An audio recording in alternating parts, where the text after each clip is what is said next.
إن الحمد لله نحمده ونستعينه ونستغفره ونعوذ بالله من شرور أنفسنا ومن سيئات أعمالنا من يهده الله فلا مضل له ومن يضلل فلا هادي له وأشهد أن لا إله إلا الله وحده لا شريك له وأشهد أن محمدا عبده ورسوله يا أيها الذين آمنوا اتقوا الله حق تقاته ولا تموتن إلا وأنتم مسلمون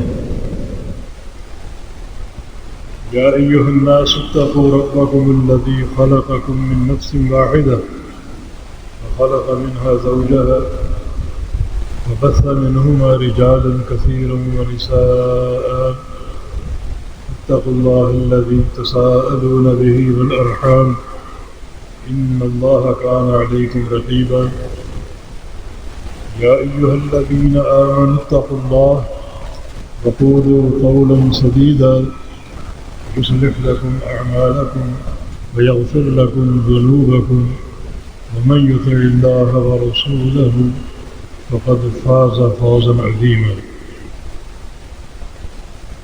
أما بعد فإن أصدق الكلام كلام الله وأحسن الهدي هدي محمد صلى الله تعالى عليه وسلم وشر الأمور محدثاتها وكل محدثة بدعة وكل بدعة ضلالة وكل ضلالة في النار من يطع الله ورسوله فقد رشد واهتدى ومن يعص الله ورسوله فقد ضل وغوى اللهم صل على محمد وعلى آل محمد كما صليت على إبراهيم وعلى آل إبراهيم إنك حميد مجيد اللهم بارك على محمد وعلى آل محمد كما باركت على إبراهيم وعلى آل إبراهيم إنك حميد مجيد سبحانك لا علم لنا إلا ما علمتنا إنك أنت العليم الحكيم رب اشرح لي صدري ويسر لي أمري واحلل عقدة من لساني يفقهوا قولي لقد قال الله سبحانه وتعالى بعد أعوذ بالله من الشيطان الرجيم من همزه ونفخه ونفثه بسم الله الرحمن الرحيم إنما المؤمنون الذين إذا ذكر الله وجلت قلوبهم وإذا تليت عليهم آياته زادتهم إيمانا وعلى ربهم يتوكلون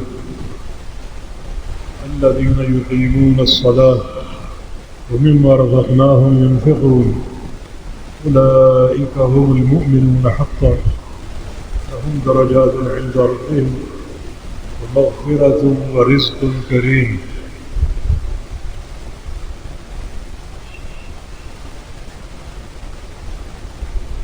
قرآن حکیم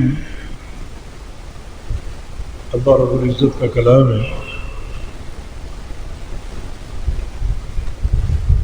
گزشتہ جمعے ایک نقطے کی نشاندہی کی تھی، یعنی تدبر قرآن یا قرآن پاک میں غور و فکر، اس کے بہت سے طریقے ہیں، اور ایک طریقہ یہ بھی ہے کہ قرآن حکیم میں جو مختلف مقامات ہیں، کہیں اہل جنت کا ذکر ہے اور ان کی صفات کا بیان ہے، اور کہیں اہل جہنم کا ذکر ہے اور اہل جہنم کی صفات کا ذکر ہے. ان مقامات کو پڑھ کر اپنے آپ کو وہاں پیش کرنا. میرا چہرہ کہاں دکھائی دے رہا ہے اور میری تصویر کس مقام پر نظر آ رہی ہے۔ اللہ پاک کا فرمان لقد انزلنا الیکم کتابا فیہ ذکرکم افلا تعقلون،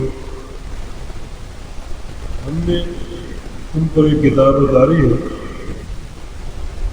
اس کتاب کی خوبیوں میں سے خوبی یہ ہے کہ اس میں تم سب کا ذکر ہے، سب کا چرچا اس کتاب میں موجود ہے۔ ہر شخص اس کتاب کو پڑھ کر اپنے آپ کو تلاش کر سکتا ہے، اپنے آپ کو ڈھونڈ سکتا ہے کہ میں کلام الرحمن کے کس مقام پر ہوں، اللہ تعالیٰ نے میرا ذکر کس مقام پر کیا ہے، کیونکہ ہر شخص اپنے اعمال سے باخبر ہے، اپنے ظاہر کو بھی جانتا ہے، اپنے باطن کو بھی جانتا ہے، اور اپنے اعمال کو خوب جانتا اور پہچانتا ہے، اچھی طرح اپنے آپ کو تلاش کر سکتا ہے کہ میں کہاں چھپا ہوا ہوں اور کس مقام پر میری تصویر موجود ہے اور میرا چہرہ پایا جاتا ہے۔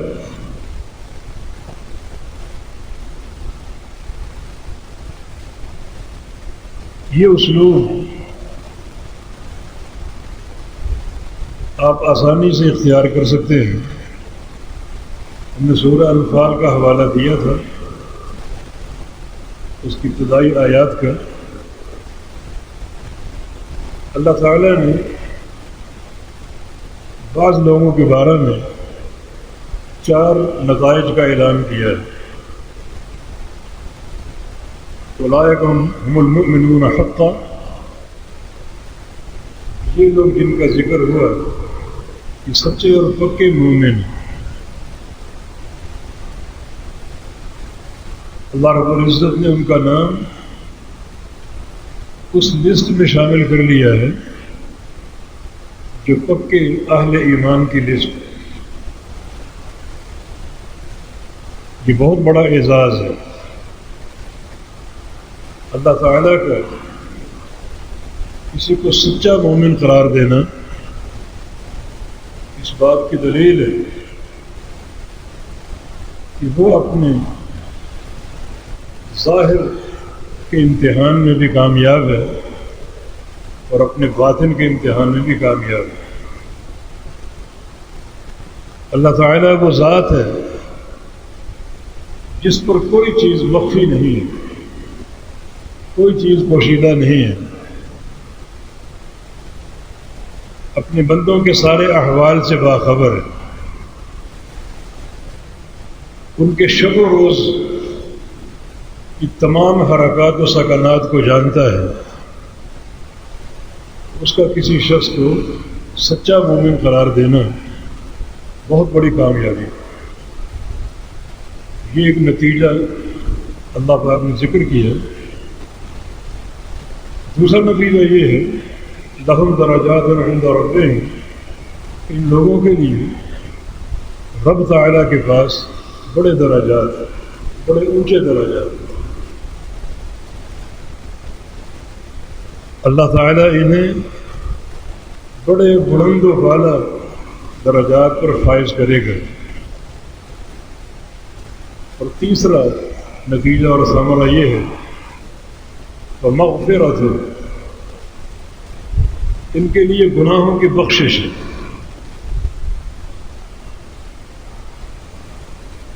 یہ ان کے لیے اللہ تعالیٰ کی طرف سے انعام ہے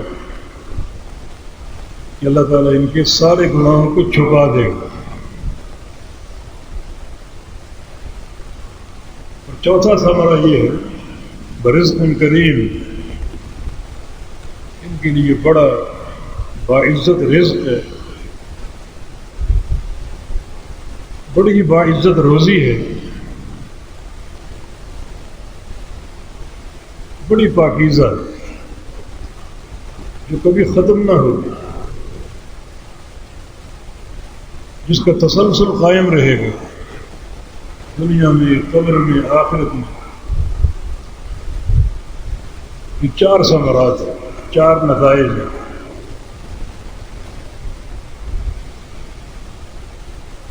جب ایک بندہ جس کے دل میں ایمان کی رمق اس مقام کو پڑھے گا، یقیناً اس کی تمنا ہوگی، خواہش ہوگی، یہ سارے نتائج مجھے حاصل ہو جائیں اور میں ان لوگوں کی لسٹ میں شامل ہو جاؤں۔ مجھے کیا کرنا ہوگا؟ اللہ تعالیٰ نے 5 کاموں کا ذکر کیا ہے۔ یہ 5 کام اگر تم کر لو تو اللہ تعالیٰ تمہیں ان بندوں کی فہرست میں داخل کر دے گا۔ اب تم یہ مقام پڑھو، سنو اور اپنے آپ کو یہاں ڈھونڈو، یہاں اپنے آپ کو پہچاننے کی کوشش کرو، اپنی تصویر تلاش کرو۔ اگر نظر آ جاؤ تو اللہ تعالیٰ کا شکر ادا کرتے ہوئے اور سختی سے کاربند ہو جاؤ۔ یہ بات جان لو کہ ایک مومن پر ہر آنے والا دن گزرے دن سے بہتر ہوتا ہے۔ مومن کے سفر آخرت میں ترقی ہوتی ہے، تنزل نہیں ہوتا۔ اگر اپنے آپ کو اس مقام پر ڈھونڈنے میں کامیاب ہو جاؤ تو مزید استقامت اختیار کرو اور بہتری کی روش پر کاربند ہو جاؤ کہ ایک مومن کا آنے والا دن گزرے دن سے بہتر ہوتا ہے۔ اور اگر یہاں اپنے آپ کو ڈھونڈنے میں ناکام ہو گئے، کوتاہیاں ہیں، غلطیاں ہیں، تو فوراً رب تعالیٰ کی طرف لوٹ جاؤ۔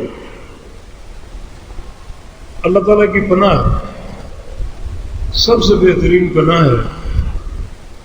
لاچار ہو جاؤ، مضطر ہو جاؤ اپنے رب کی طرف، سچی توبہ کر کے وہ اوصاف اپنے اندر پیدا کرنے کی کوشش کرو۔ اللہ تعالیٰ اپنے بندوں کے دلوں کے صدق کو دیکھتا ہے، سچائی۔ بندہ جو کام کرنا چاہ رہا ہے اگر وہ دل سے سچا ہے تو اللہ اس کی صداقت کی لاج رکھتا ہے، اپنی طرف سے اسے توفیق ارزاں فرما دیتا ہے اور آسانی کے راستے کھول دیتا ہے۔ جو بندہ کوشش کرے رب تعالیٰ کی طرف لوٹ جانے کی، پھر جانے کی، اللہ تعالیٰ اپنی توفیق کے اسباب بند نہیں فرماتا بلکہ ان کو کشادگی کے ساتھ کھول دیتا ہے اور اپنے بندے پر محبتیں نچھاور کرتا ہے۔ اللہ رب العزت اپنے بندوں کے اعمال کا قدردان ہے۔ بعض احادیث کے مطابق اللہ رب العزت جو بندہ اللہ کی طرف آتا ہے اللہ تعالیٰ ایسے خوش ہوتا ہے جیسے کوئی بیٹا اپنی ماں سے جدا ہو، 2 4 5 10 سال کے بعد لوٹ رہا ہو، اس کی ماں کی خوشی کا عالم کیا ہوگا، کیا اس کا انتظار ہوگا اور کیا اس کی محبت اور پیار کی کیفیت ہوگی۔ اللہ تعالیٰ اس سے کہیں بڑھ کر اس بندے کے لیے خوش ہوتا ہے جو بندہ اللہ تعالیٰ کی طرف اپنا سفر اختیار کر لے۔ کبھی وہ مسجد کی طرف جا رہا ہے، کبھی وہ دیگر نیکی کے پروگراموں کی طرف جا رہا ہے، تو ہر اس جانے والے کے اللہ تعالیٰ اتنا خوش ہوتا ہے جیسے وہ شخص خوش ہو جس کا قریبی ایک لمبے عرصے بعد واپس لوٹ رہا ہو اس سے ملاقات کرنے کے لیے، بیٹا اپنے باپ سے ملنے کے لیے، بیٹا اپنی ماں سے ملنے کے لیے، یا بھائی بھائی سے ملنے کے لیے ایک عرصہ دراز کے بعد آ رہا ہو، جیسے وہ عزیز اپنے عزیز کی ملاقات کے لیے خوش ہوتا ہے، اللہ تعالیٰ اس سے زیادہ اس بندے کے لیے خوش ہوتا ہے جو بندہ اپنے رب کی طرف لوٹ آئے اور نیکی کا راستہ اختیار کر لے۔ پھر کیوں نہ وہ توفیق ارزاں فرما دے، اس بندے کا مددگار بن جائے اور نیکی کے راستے پر اس کو خوب اور خوب چلنے کی توفیق عطا فرما دے۔ تو اگر یہاں ہمیں اپنا چہرہ نظر نہیں آ رہا تو پھر ہم بڑے ایک سچے عزم کے ساتھ اللہ تعالیٰ کی طرف رجوع اختیار کر لیں اور اپنے آپ کو یہاں رکھنے اور پیدا کرنے کی کوشش کریں۔ وہ 5 صفات کیا ہے؟ انما المؤمنون الذین اذا ذکر اللہ وجلت قلوبهم، کہ سچے اور پکے مومن تو وہ ہیں کہ جب اللہ کا ذکر کیا جائے ان کے دل ڈر جائیں، ان کے دل نرم پڑ جائیں، ان میں خوف پیدا ہو جائے۔ اللہ کا ذکر، اللہ کے ذکر سے مراد اللہ تعالیٰ کا نام آ جائے، اللہ تعالیٰ کی خشیت کے تقاضے سامنے آ جائے۔ کوئی شخص آپ سے کہہ دے اللہ سے ڈر جاؤ، بڑا یہ ہیبت ناک جملہ ہے۔ یہ جملہ سن کر بھی اگر آپ ٹس سے مس نہ ہو تو آپ یہاں موجود نہیں ہیں۔ یہ جملہ ایک دعوت ہے، اپنے رب سے ڈر جاؤ اور جو نافرمانی کر رہے ہو، گناہ کر رہے ہو، اس سے بعد آ جاؤ۔ ایک شخص اگر اس میں یہ جذبہ ہو کہ اللہ تعالیٰ کے خوف کے تقاضوں کو سنے تو گناہ کو چھوڑ دے کہ اللہ دیکھ رہا ہے، گناہ کو چھوڑ دے، تو یہ حقیقت میں اللہ پاک سے ڈرنے والا بندہ ہے، اور یہ پہلی صفت اس کے اندر موجود ہے۔ وجلت قلوبہم، ان کے دل ڈر جاتے ہیں۔ ڈر جانے کی عملی صورت یہ ہے کہ پھر وہ اللہ تعالیٰ کی اطاعت پر کمر بستہ ہو جاتے ہیں اور اس کی نافرمانی کے راستے چھوڑ دیتے ہیں، گناہ کا راستہ چھوڑ دیتے ہیں۔ یہ اللہ تعالیٰ کے حقیقی خوف کی دلیل ہے، اور یہ ایک سچے مومن کی پہچان ہے۔ اللہ تعالیٰ کا ذکر ہو، اس کی اسماء و صفات کا ذکر ہو، ان آیات کا ذکر ہو جن میں اللہ تعالیٰ کی رحمت بیان ہے، یہ وہ مقامات ہوں جن میں اللہ تعالیٰ کے عذاب کا، اس کے جلال کا، اس کے غضب اور غصے کا ذکر ہو، وہ خوف سے کانپ اٹھے۔ اللہ تعالیٰ کی بادشاہت کا ذکر ہو، موت کا ذکر ہو، کیونکہ موت کے بعد اللہ کی طرف پلٹنا ہے۔ دنیا کی پوری زندگی انسان بسر کرتا ہے اللہ تعالیٰ کی نگرانی میں، اللہ تعالیٰ دیکھ رہا ہے، تو موت سے یہ نگرانی ختم نہیں ہوگی، لوٹنا بھی اللہ کی طرف، اور کل جب قیامت قائم ہوگی تو اللہ تعالیٰ ہی کی عدالت کا سامنا ہے، اسی کا فیصلہ ہر انسان کو مرتب ہوگا۔ ان باتوں پر غور کر کے انسان کے دل میں اللہ کا خوف آ جائے اور پھر وہ اطاعت کے ہر راستے کو اختیار کرے، اللہ اور اس کے رسول کا جو امر اس کے سامنے آ جائے اسے قبول کرنے میں تاخیر نہ کرے، فوری قبول کرتا جائے کسی تاخیر کے بغیر،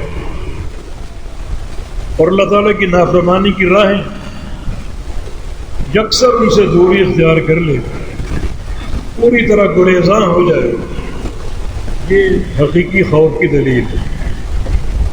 ہر بندہ اپنے آپ کو پہچانتا ہے کہ اللہ تعالیٰ اور اس کے رسول صلی اللہ علیہ وسلم کے جو بھی اوامر ہیں، یہ جو بھی نواہی ہیں جن سے روکا،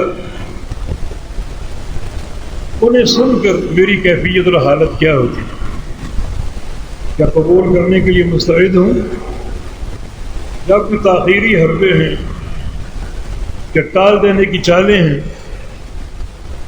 اگر تو جذبہ قبول نصیحت کو، اوامر و نواہی کو، تو پھر وہ انسان اس مقام پر یہاں موجود ہے، اس کی تصویر یہاں موجود ہے، اور اس میں شدت اختیار کرے، سختی اختیار کرے اور استقامت کا مظاہرہ کرے۔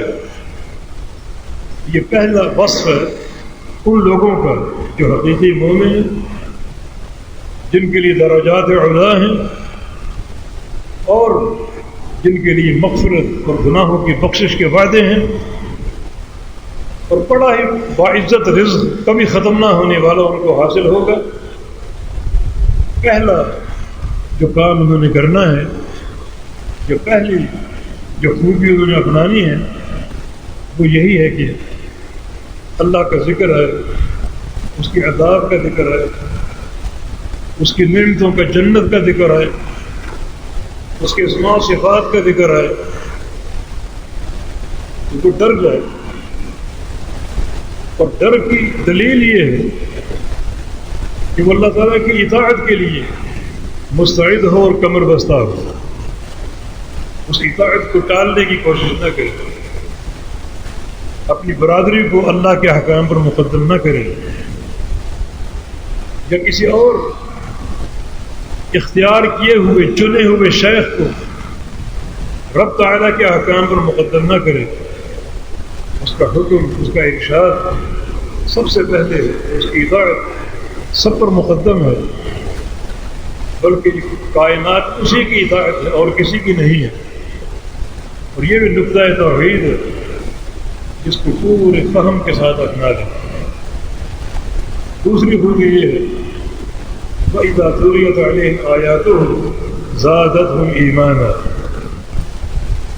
کہ جب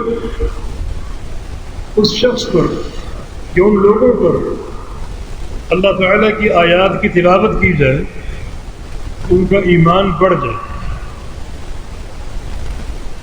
اللہ تعالیٰ کی وحی کو سن کر ان کے ایمان میں اضافہ ہو، کہ جذبہ قبول بھی ہو، اور جذبہ قبول کا لازمی نتیجہ ایمان میں اضافہ ہے، کہ ان کا ایمان بڑھ جائے۔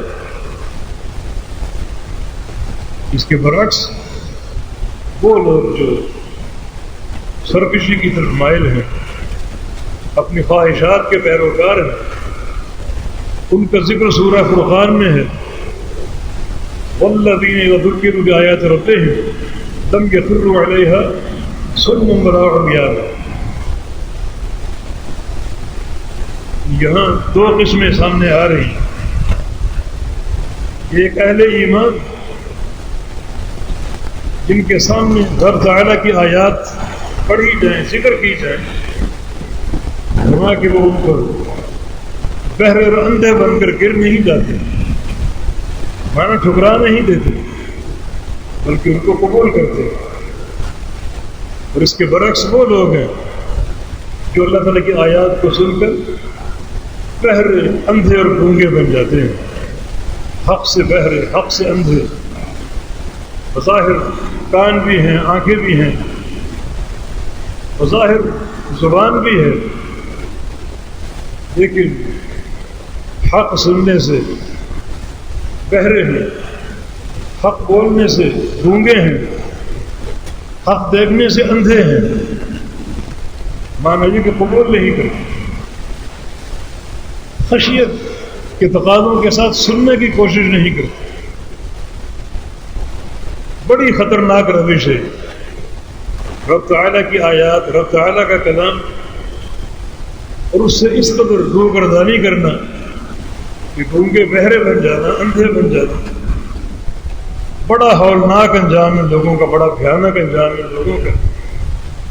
لیکن جو اہل ایمان ہیں، اللہ تعالیٰ کے چنے ہوئے بندے جو اللہ تعالیٰ کی لسٹ میں فہرست میں کامیاب ہیں، اہل جنت ہیں، ان کا ایمان بڑھ جاتا ہے، ان کے ایمان میں اضافہ ہوتا ہے۔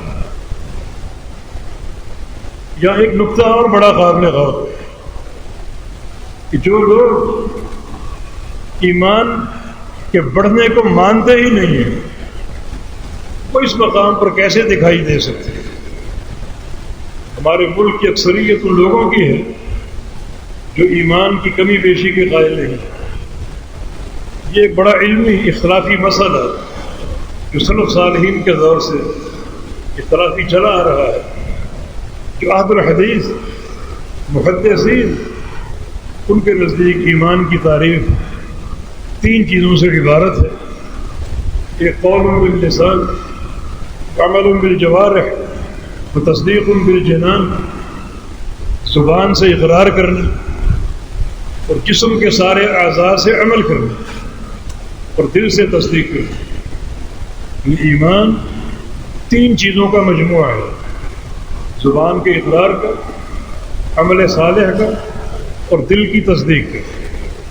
جبکہ اس کے مقابل بہت سے فرقے، بعضوں نے کہا صرف زبان کا اقرار ہی ایمان ہے، نہ دل کی تصدیق کی ضرورت نہ عمل کی ضرورت، اور بعض کہتے ہیں کہ ایمان 2 چیزوں کا نام ہے، ایک زبان کا اقرار اور دوسرا دل کی تصدیق۔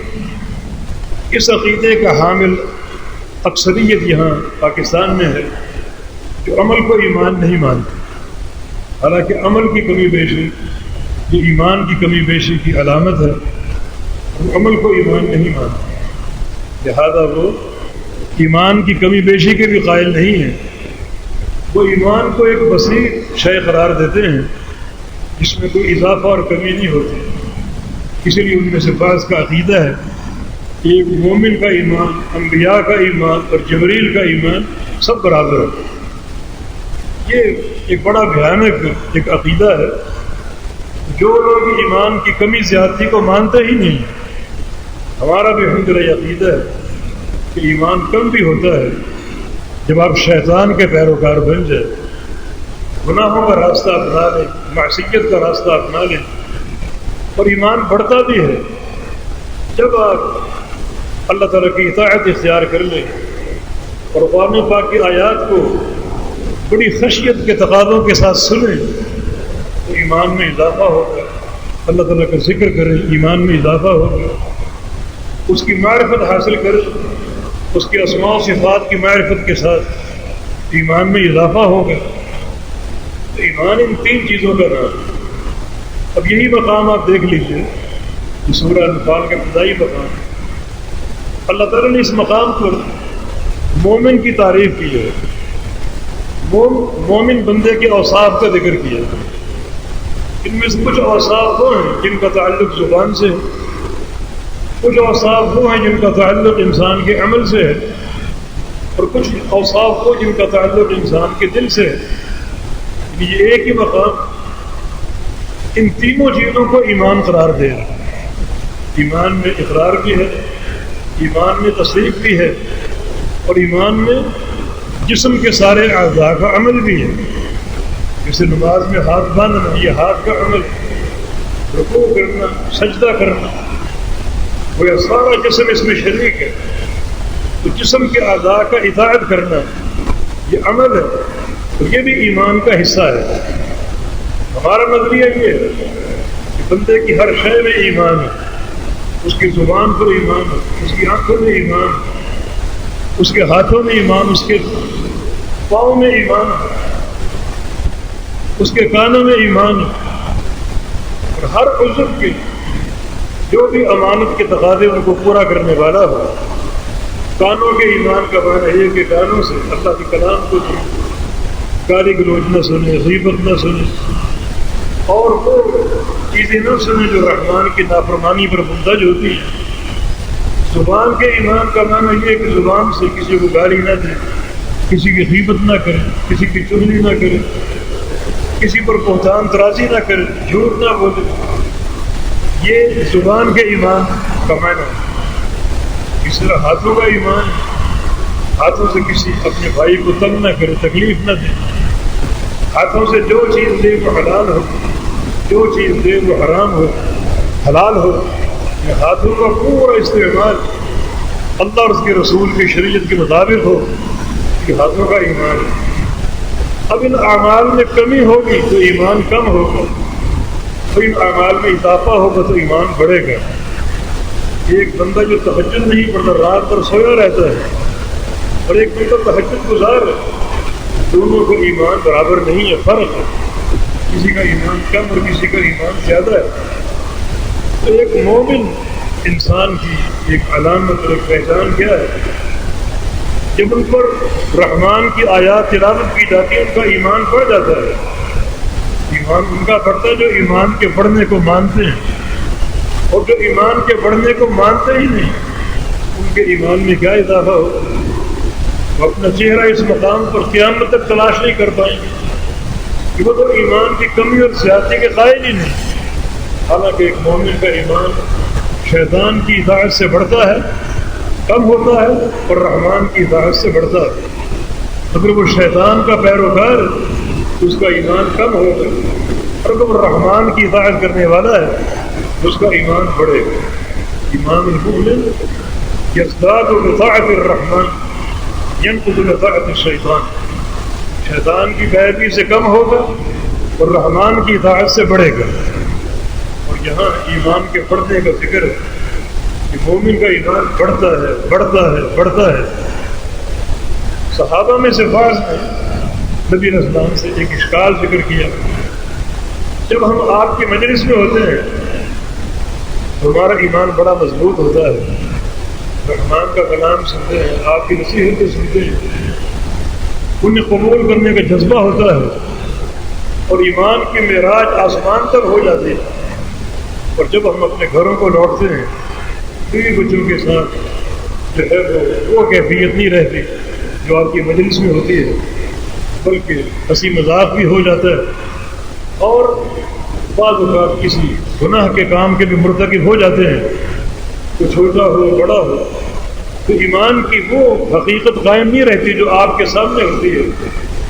رسول اللہ صلی اللہ علیہ وسلم نے فرمایا کہ ذالک محض الایمان، یہی سچے ایمان کی نشانی ہے۔ رحمان کا ذکر ہو، اس کی آیات کا ذکر ہو، شریعت کے مسائل کا ذکر ہو، آخرت کا ذکر ہو، یہ سن کر اس کا ایمان بڑھے گا، اس کے ایمان کی معراج اوپر کو پرواز کرے گی، اور یقیناً وہ ان مقامات سے مستفید ہوگا، ایمان مضبوط ہوگا۔ اور جب اس قسم کی مجلس سے وہ دور ہوتا ہے، یقیناً کچھ دنیا داری آ جاتی ہے، دنیا کمانے کی فکر ہوتی ہے، بچوں کے مطالبات ہوتے ہیں، انسان ان میں کھو جاتا ہے، ایمان کی وہ شان باقی نہیں رہتی۔ اور یہ تو اصل ایمان کی پہچان ہے۔ ایک مومن کو جب ایک روحانی ماحول نصیب ہوتا ہے، اللہ اور اس کے رسول کی باتیں ہوتی ہیں، سنتا ہے، پڑھتا ہے، اس کی کیفیت کچھ اور ہوتی ہے۔ جب دنیا داری میں کھو جاتا ہے اس کی کیفیت کچھ اور ہوتی ہے۔ اور یہ جو فکر آپ کے اندر موجود ہے، یہ پریشانی جو آپ کے اندر موجود ہے، یہ پریشانی ہی قابل تعریف ہے، اور یہ حقیقی ایمان کی نشانی ہے کہ آپ اندر سے پریشان ہیں کہ ہماری وہ کیفیت جو پیغمبر علیہ السلام کے سامنے ہوتی ہے وہ گھروں میں کیوں نہیں ہوتی، ہو ہی نہیں سکتی۔ تو ایک مومن یقیناً یہ سوچ کر پریشان ہوگا، اور اس کی یہ پریشانی عند اللہ قابل اجر ہوگی، اور یقیناً وہ یہ سوچ کر اپنی اور اصلاح کی کوشش کرے گا اور ترقی کی منازل طے کرے گا۔ تو ایمان کم ہوتا ہے، ایمان بڑھتا ہے۔ اللہ کی اطاعت میں کمی ہوگی، ایمان میں کمی ہوگی۔ اللہ کی اطاعت بڑھے گی، ایمان بڑھے گا۔ وہی لوگ اس مقام پر دکھائی دیں گے، ان کا چہرہ نظر آئے گا جن کا عقیدہ ایمان کی کمی بیشی پر قائم ہے، اور جو ایمان کا بڑھنا مانتے ہی نہیں کہ میرا ایمان جبریل کے ایمان جیسا ہے، وہ یہاں کیا مستفید ہو، انہیں یہ مقام کیسے حاصل ہو سکتا، یا ان کا چہرہ کیسے دکھائی دے سکتا۔ یہ مقام بڑا قابل ہے۔ امام بخاری رحمہ اللہ صحیح بخاری نے اس آیت کریمہ کو دلیل بتائی، اس طرح کی 6 آیتیں اور جمع کی جو اس بات کی دلیل ہے کہ ایمان بڑھتا اور کم ہوتا ہے۔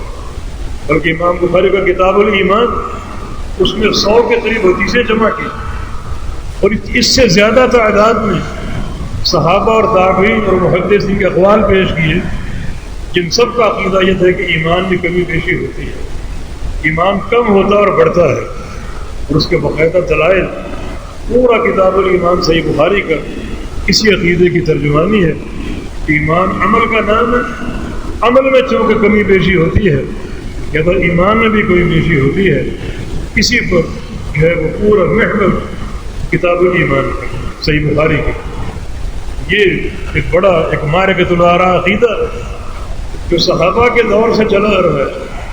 قرون اولا میں اختلاف تھا، آج بھی اختلاف قائم ہے، اور حقیقت یہ ہے کہ ایمان کم ہوتا اور بڑھتا ہے، اور مومن کی زندگی میں مختلف عوارض ہوتے ہیں، مختلف احوال ہوتے ہیں، بعض احوال میں گناہوں کا ماحول بن جاتا ہے، وہاں یقیناً ایمان کی کیفیت وہ نہیں ہوگی کہ مسجد میں ہو اور ایک روحانی ماحول میں ہو، کمی بیشی ہوتی ہے، کبھی عمل ہو جاتا ہے، کبھی عمل رہ جاتا ہے، عمل ہو جائے تو ایمان بڑھتا ہے، عمل رہ جائے تو ایمان گھٹتا ہے، کبھی رحمان کی پیروی ہوتی ہے، کبھی شیطان کی پیروی ہوتی ہے، رحمان کی پیروی اور شیطان کی پیروی یہ دونوں برابر نہیں ہیں، یہ معنی نہیں کہ ایمان اپنی جگہ برقرار ہے، بلکہ رحمان کی اطاعت سے ایمان بڑھے گا اور شیطان کی اطاعت سے ایمان میں کمی واقع ہوگی۔ یہ دوسرا فصل ہے کہ جب ان پر رحمان کی آیتیں پڑھی جائیں تو وہ جو ہے ان آیات کو سن کر ان کا ایمان بڑھتا ہے، کیوں؟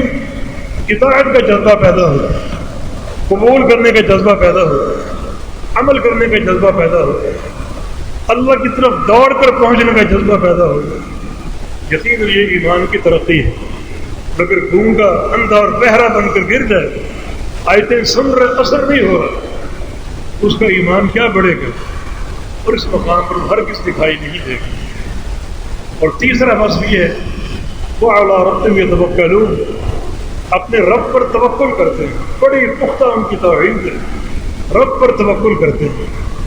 حقیقت توکل یہ ہے کہ ہر چیز میں اللہ کا نام، ہر شر سے بچاؤ اللہ کی طرف سے ہے، ہر خیر کا حصول اللہ کی توفیق سے اور اللہ کے امر سے ہے، اللہ تعالیٰ ہی کا نام ہے ہر مسئلے میں، ہر معاملے میں۔ ایسا ان کا قوی توکل۔ اگر ڈاکٹر یا حکیم کی دوائی کھائیں گے ان کا عقیدہ یہ نہیں ہوگا کہ یہ دوا مجھے نفع دے گی، یہ گولی مجھے شفا دے گی، بلکہ ان کا عقیدہ یہ ہوگا کہ اس دوا سے اللہ کے امر سے شفا ملے گی، اللہ پر توکل۔ یہ دوا استعمال کرنا ظاہری اسباب ہے جنہیں اپنا رہا ہوں، اور ظاہری اسباب کو اختیار کرنا یہ توکل کے منافی نہیں ہے، لیکن عقیدہ یہ ہو کہ اللہ کے امر سے یہ چیز حاصل ہو۔ آپ کے پاس اعلیٰ سے اعلیٰ گاڑی ہے، اس پر آپ سوار ہو کے کسی مسجد میں جانے کے لیے، کسی اچھے مقام پر جانے کے لیے، تو نظریہ یہ نہ ہو کہ یہ گاڑی مجھے پہنچا دے گی، جلدی پہنچا دے گی، بلکہ نظریہ یہ ہو کہ اللہ کے امر سے جلدی پہنچ جاؤں۔ گاڑی پر بیٹھنا ظاہری سبب ہے، ظاہری وسیلہ ہے، حقیقی توفیق اللہ کی طرف سے ہے۔ تو ایک مومن کا دھیان ہمیشہ رب تعالیٰ کی طرف، اس کی قدرت کی طرف ہوتا ہے، یہ حقیقت توکل۔ اسباب اختیار کرنے سے رکتے نہیں ہیں، اسباب کو چھوڑ دینا توکل نہیں ہے، اسباب اختیار کرنا توکل ہے۔ اعقلھا وتوکل۔ ایک شخص نے پوچھا مسجد میں جانا چاہتا ہوں، سواری کو کھلا چھوڑ کر توکل کروں کہ سواری کا پاؤں باندھ کر توکل کروں؟ اونٹ ہے خاص طور پر، کھلا چھوڑ دو تو وہ کہاں سے کہاں پہنچ جائے گا، مجھے کوئی فکر بھی اس کے اندر کھانے پینے کا ایک وافر ذخیرہ موجود ہے، وہ کئی دن اپنے مالک کے بغیر گزارا کر سکتا ہے، کھا پی کر اندر ہی اندر کھاتا پیتا رہتا ہے، وہ تو کہاں سے کہاں پہنچ جائے گا۔ تو اس کو کھلا چھوڑ کر توکل کروں کہ اس کے پاؤں باندھ کر توکل کروں؟ میں کہ اعقلھا وتوکل، نہیں، اس کے پاؤں باندھو پھر توکل کرو، کہ پاؤں باندھنا ظاہری سبب ہے، ظاہری وسیلہ ہے جس کو میں نے اختیار کر لیا، اور اس کی حفاظت کرنا اللہ کے امر سے، اس کو محفوظ رکھنا اللہ کے امر سے۔ یقیناً یہ حقیقت توکل ہے۔ جو بھی دنیاوی سبب اختیار کرے، ڈاکٹر کی دوائی استعمال کرے، کسی حکیم کا نسخہ استعمال کرے، کوئی بھی دنیا کا وسیلہ اختیار کرے، عقیدہ یہ ہو، اللہ پر توکل ایسا مضبوط ہو کہ یہ کام اللہ کی توفیق اور اس کے امر سے ہو. یہ حقیقت توکل ہے. اپنے رب پر وہ حقیقت توکل کو بجا لاتے ہیں. وہ اپنے ہنر کو، اپنے کسب کو اور اپنے فن کو حصول رزق کا باعث قرار نہیں دیتے. ان کا ہنر، ان کا کسب اور ان کا فن ظاہری اسباب ہے. ان کی تعلیم ایک ظاہری سبب ہے، مگر کامیابی اللہ کے امر سے ہو. رسول اللہ صلی اللہ علیہ وسلم کی حدیث ہے، لو انکم توکلون ربکم حق توکلہ لرزقکم ما یرزق الطیر یغدو خماسا یتغدو خماسا متروح بطانا. اگر تم لوگ اپنے رب پر حقیقی توکل کرو تو اللہ تعالیٰ تمہیں روزی دے جیسے پرندوں کو روزی دیتا ہے. صبح اپنے گھونسلے سے نکلتے ہیں بالکل خالی پیٹ، کوئی ہنر ان کے پاس نہیں، کوئی کسب ان کے پاس نہیں، کوئی کمائی کا ہیلا ان کے پاس نہیں ہے، اور کوئی فن یا تعلیم ان کے پاس نہیں ہے، کوئی صنعت و حرفت ان کے پاس نہیں ہے، لیکن شام کو لوٹتے ہیں تو پیٹ بھرا ہوتا ہے. اس طرح اگر تم توکل کر لو تو اللہ تعالیٰ تمہیں بھی روزی دے، رزق کے خزانے تمہیں بھی عطا فرمائے. اس مثال میں بہت سا علم ہے. پرندہ گھونسلے میں بیٹھتا نہیں ہے، گھونسلے سے نکلتا ہے. یہ ہے ظاہری اسباب کو اختیار کرنا. یہ مت سمجھو کہ گھر بیٹھے بیٹھے روزی کے خزانے پہنچنے کا اللہ قادر ہے. اللہ خزانے پہنچانے پر قادر ہے جس کو چاہے، بلکہ جنت کے میوے پہنچانے پر قادر ہے. یہ اس کی قدرت ہے، اس کی توفیق ہے. مگر ظاہری اسباب کو اختیار کرنا یہ حقیقت ہے توکل. کوئی شخص یہ نہ سمجھے بغیر نکاح کے بیٹا مل جائے گا، کوئی شخص یہ نہ سمجھے گھر سے نکلے بغیر اور کوئی کسب اور فن استعمال کیے بغیر روزی کے خزانے مل جائیں گے. نہیں، ظاہری اسباب کو اختیار کرو اور اپنے رب پر توکل کرو. ان خزانوں کی عطا اور ان خزانوں کی دین کے تعلق سے رب پر توکل کرو. یہ حقیقت توکل اور یہ عین نقطہ توحید ہے. نبی علیہ السلام کے ایک حدیث یہاں بڑی سمجھ میں آتی ہے کہ قیامت کے دن لوگ جنت میں داخل ہوں گے اور ان کے دل پرندوں کے دلوں کے مانند ہوں گے. میں سمجھتا ہوں کہ دونوں حدیثوں کو جمع کریں تو مکمل مفہوم بنتا ہے کہ پرندہ اللہ تعالیٰ پر حقیقی توکل کرتا ہے، بغیر کسی ہنر و فن کے وہ نکلتا ہے. اس کو توکل اپنے رب پر ہوتا ہے، رب تعالیٰ اس کو عطا کرتا جاتا ہے حتیٰ کہ شام کو بھرے پیٹ لوٹتا ہے اور پوری رات آرام سے گزارتا ہے، سو کر گزارتا ہے. کوئی اس کو تشویش نہیں ہوتی، کوئی بھاگ دوڑ نہیں ہوتی. برعکس انسانوں کے، نہ ان کو دن کو چین نہ رات کو چین، بس دنیا دنیا اور دنیا. یہ چیز یہ پرندوں کی ایک جو روش ہے اور پرندوں کا جو طرز عمل اس کے منافی ہے. جنت میں قیامت کے لوگ داخل ہوں گے جن کے دل پرندوں کے دلوں کی مانند ہوں گے، جو کہ عین توحید کے نقطے پر قائم ہے. جس طرح پرندوں میں حقیقی توکل ہوتا ہے، جنت میں جانے والے لوگ بھی حقیقی اپنے رب پر توکل کرنے والے. وعلی ربہم یتوکلون، اپنے رب پر توکل کرنے والے. تو توکل ظاہری اسباب کو اختیار کرے، ان اسباب کی کامیابی رب تعالیٰ کی توفیق پر ہو، رب تعالیٰ کی توفیق پر ہو. اگر پانی کا گلاس سامنے ٹھنڈا ہو اور آپ پیاسے ہو تو یہ نہ سمجھو کہ یہ پانی میری پیاس بجھا دے گا. اور ظاہری سبب ضرور ہے، مگر جو حقیقی توکل کرنے والے یہ سوچ کر پانی پئیں گے کہ رب تعالیٰ اس پانی کے ذریعے میری پیاس بجھا دے گا اور میری بےچینی دور کر دے گا. بھوک ہو تو کھانے کو شکم سیری کا باعث نہ سمجھیں، کھانا کھائیں ضرور، یہ ظاہری اسباب کو اختیار کرنا ہے، مگر سوچ اور عقیدہ یہ ہو کہ اس کھانے کے ذریعے اللہ تعالیٰ میری بھوک کو دور کرے گا، مجھے آسودہ حال کر دے گا، اور جو اس کھانے کی لذت اور قوت ہے مجھے عطا فرما دے گا. الغرض کوئی بھی چیز ہو، چھوٹی سے چھوٹی، بڑی سے بڑی، اس کا حصول کسی توکل کے نظریے پر ہو، توکل کے عقیدے پر ہو. ظاہری اسباب کو اختیار کرے اور نتیجہ اور انجام اللہ کے سپرد کر دے. جو بھی ہوگا اللہ کی توفیق سے ہوگا. یہ حقیقی توکل ہے. ہم نے بار بار حوالہ دیا اس چھوٹے سے ذکر کا جو حقیقی توکل کا ترجمان ہے، لا حول ولا قوت الا باللہ۔ نبی علیہ السلام نے اس کو جنت کا خزانہ کہا، بلکہ نبی علیہ السلام کی ایک حدیث ہے کہ جنت کے جو 8 دروازے ہیں ان میں ایک دروازہ لا حول ولا قوت الا باللہ کے نام سے ہے۔ اس دروازے سے وہ لوگ داخل ہوں گے جو اس ذکر سے محبت رکھتے ہیں، کثرت سے یہ ذکر کرتے ہیں، چلتے پھرتے لا حول ولا قوت الا باللہ پڑھتے ہیں۔ ہماری زندگی میں یہ ذکر مخصوص مقامات کے لیے ہوتا ہے، غصہ آ جائے لا حول ولا قوت الا باللہ پڑھ ڈالتے ہیں۔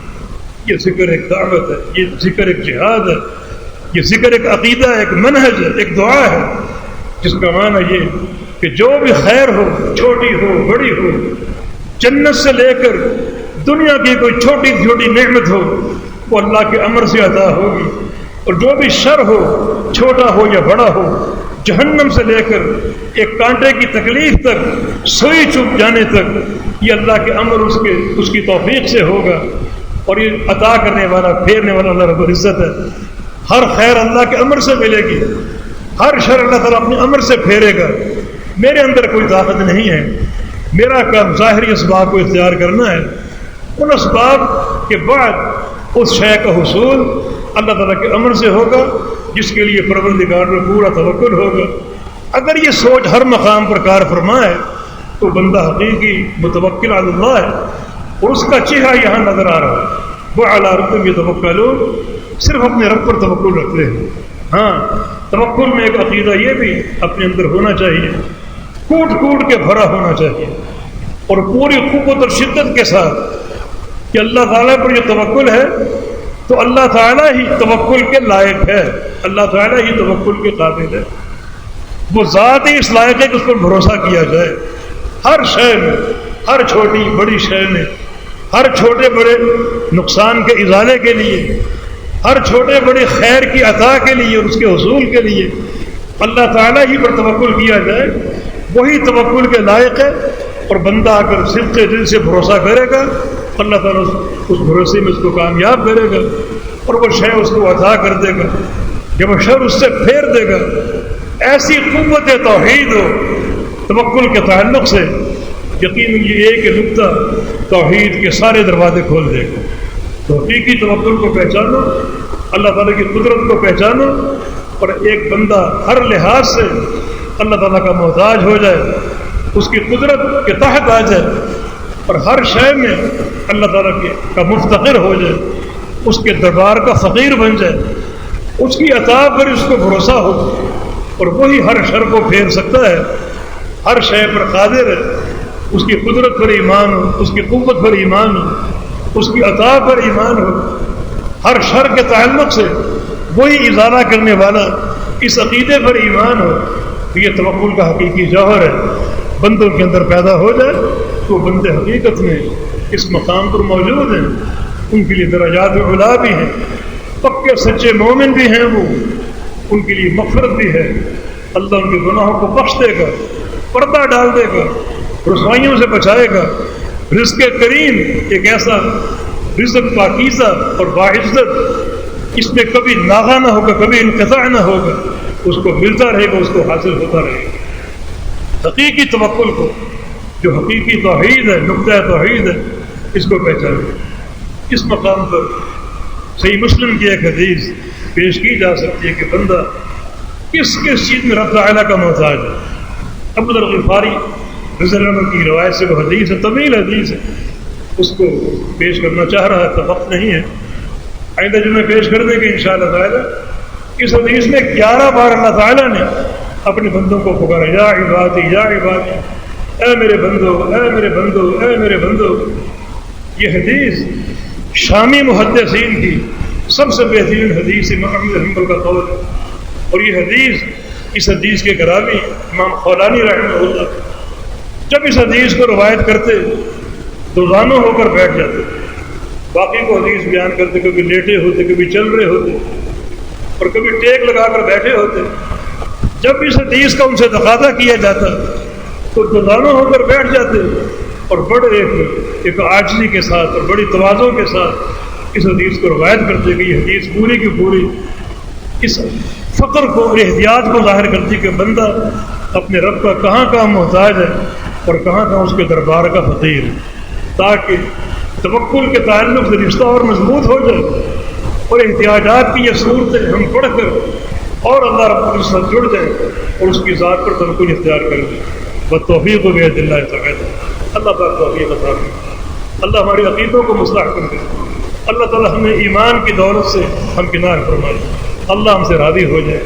باقی دو اوصاف جو ہیں وہ معروف ہے، سنتے رہتے ہیں، الذین یقیمون الصلاۃ، جو نمازوں کو قائم کرتے ہیں، بڑے پکے سچے نمازی ہیں، نمازوں کو نبی علیہ السلام کے طریقے کے مطابق پڑھتے ہیں، سنت کے مطابق پڑھتے ہیں، وقت کی حفاظت کے ساتھ پڑھتے ہیں، حضور قلبی کی کوشش کرتے ہیں، خشیت الخشوع و خضوع اختیار کرتے ہیں، یہ لوگ نماز ایسے نمازی ہیں جو نماز سے غافل نہیں ہوتے، ہمیشہ نماز پر متوجہ رہتے ہیں، ان کا دل معلق رہتا ہے مسجد کے ساتھ، ان کا دھیان ہمیشہ نماز پر قائم رہتا ہے، یہ نماز کو قائم کرنے والے اور پانچواں وصف یہ ہے کہ جو ان کو روزی دی ان میں سے خرچ کرتے ہیں۔ خرچ کرنے کی دو قسمیں، ایک فرضی خرچ کرنا جو زکوٰۃ ہے، پورا حصہ امانت داری سے ادا کرتے ہیں، دوسرا نفلی خرچ کرنا کیونکہ صدقات ہے، اللہ کی راہ میں خرچ کرتے ہیں، کسی مسکین کو دیکھا، غریب کو دیکھا، اس کی پراگندہ حالت کو دیکھا، کسی بھوکے کو دیکھا، ننگے کو دیکھا، اس کو پہنا دیا، کھلا دیا، اس کی مدد کر دی، اچانک اس کے بچوں میں سرور داخل کر دے، تھوڑا سا مال خرچ کر کے، یہ لوگ بھی یہاں پر نظر آتے ہیں۔ اب ایک بندہ اپنے آپ کو جانتا ہے، اس کا نماز سے کس قدر شوق ہے، کتنا شغف ہے، کتنا اس سے محبت ہے نماز سے۔ اللہ اکبر، بعض صاحب عدی بن حاتم کا قول ہے کہ جب بھی نماز کا وقت ہوتا ہے میرے تمام تر شوق بیدار ہو جاتے ہیں نماز ادا کرنے کے لیے، رب تعالیٰ سے ملنے کا وقت آ کے۔ اور عمر صدر میں کسی کا قول ہے، اگر میرا کبھی دل چاہے اللہ سے باتیں کروں تو نفل شروع کر دیتا ہوں، اور کبھی جی چاہے اللہ کی باتیں سنوں تو قرآن پڑھنا شروع کر دیتا ہوں۔ سارا قرآن اللہ کی باتیں ہیں، جب قرآن پڑھ رہا ہوں تو میرے دل میں یہ بات موجود ہوتی ہے کہ اللہ تعالیٰ مجھ سے باتیں کرے، یا ایھا الذین آمنوا، اللہ مجھے پکار رہا ہے، اللہ مجھے خطاب کر رہا ہے، اللہ تعالیٰ مجھ سے باتیں کر رہا ہے، تو اس کی باتیں سننے کا شوق تو قرآن پڑھتا ہوں، اور باتیں کرنے کا شوق ہو تو نماز پڑھتا ہوں۔ یہ تو ایک شغف کا معاملہ، شوق اور محبت کا معاملہ ہر وقت مومن کی زندگی میں موجود ہے، ہر لحظہ وہ اللہ تعالیٰ کی باتیں سن بھی سکتا ہے اور اللہ تعالیٰ سے باتیں کر بھی سکتا ہے۔ نماز اس کے لیے بہترین نسخہ ہے، اور پھر اپنا مال خرچ کرے۔ جب مال خرچ کرے گا یہ سچے اور پکے ایمان پر مہر ہے۔ انسان محنت سے مال کماتا ہے، لیکن اپنے محنت سے کمائے ہوئے مال کو، اور مال کی محبت ایک فطری امر ہے، مگر اس کے باوجود مال خرچ کرتا ہے، دریغ نہیں کرتا، کسی غریب کو دیکھے، مسکین کو دیکھے، تنگ دست کو دیکھے، حاجت مند کو دیکھے، ہمیشہ وہ پیش ہوتا ہے اپنا مال خرچ کرنے کے لیے۔ یقیناً اگر یہ وصف آپ کے اندر موجود ہے تو اس مقام پر آپ کا چہرہ موجود ہے۔ یہ 5 اوصاف ہیں کہ یہاں ذکر ہوئے۔ تیسرا وصف توکل کا ہے، اس پر مزید ہم بات کریں گے۔ ان 5 اوصاف کو اپنا لینے پر اللہ تعالیٰ کی طرف سے کیا اجر ہے؟ یہ 4 فائدے۔ اولئک ھم المؤمنون حقا، سچے اور پکے مومن، رحمان کی سنت، یہ مومن سچے اور پکے، ان کے لیے شاباش ہے، ان کے لیے اکرام ہے، ان کے لیے عزتیں ہیں۔ اور دوسرا ان کا نتیجہ اور ثمرہ یہ ہے، لہم درجات عند ربہم، ان کے لیے درجات علا ان کے رب کے پاس، ان درجات، اور پھر وہ بھی رب کے پاس۔ بڑا یہ محبت بھرا انداز ہے۔ اور تیسرا نتیجہ اور ثمرہ یہ مغفرت، ان کے لیے بخشش، یہ بخشش ہے، اللہ ان کی کوتاہیوں کو معاف کر دے گا۔ رزق کریم، اور بڑا پاکیزہ اور بڑا باعزت ان کے لیے رزق ہے، روزی کے خزانے ہر مقام پر ان کے لیے موجود ہوں گے، کبھی یہ تنگدست نہیں ہوں گے، ہمیشہ یہ سود میں زندگی گزاریں گے۔ اور آخرت کی زندگی تو بڑی عیشت و راضی ہے، بڑی پسندیدہ، نعمتیں بڑھتی جائیں گی، حسن بڑھتا جائے گا، نور بڑھتا جائے گا، روزانہ اللہ کا دیدار ہوگا۔ کیا وہ آخرت کی زندگی ہے؟ تو ایک مومن آخرت کی زندگی کا سوچ کر یقیناً اس مقام پر اپنے آپ کو تلاش کرے، اور اگر موجود ہے تو اللہ کا شکر ادا کرے، مزید ان اوصاف میں استحکام پیدا کرے، تسلسل کو قائم کرے، اور اگر کوئی چیز کوتاہ نظر آتی ہے تو فوراً رب تعالیٰ کی طرف لوٹ جائے، سچے ایک عزم کے ساتھ، سچے عقیدے اور جذبے کے ساتھ۔ اللہ پاک بندے کی سچائی کو دیکھتا ہے اور توفیق کے راستے کھول دیتا ہے۔ اللہ پاک ہمیں توفیق عطا فرمائے۔ یا اللہ ہم سب یہاں اس مقام پر اپنا چہرہ تلاش کرنے میں کامیاب ہو جائے۔ یہ اوصاف جو یہاں تم نے ذکر فرمائے، یا اللہ ہمیں ان اوصاف پر چلنے کی توفیق عطا فرمائے، اپنا محبوب بندہ بنا دے۔ اور وہ جو 4 نتیجے ہیں، بڑے عظیم الشان نتیجے، وہ ہم سب کی جھولی میں ڈال دے، ہم کو عطا فرما دے۔ اقول قولی ھذا واستغفر اللہ لی ولکم وآخر دعوانا الحمد للہ رب العالمین۔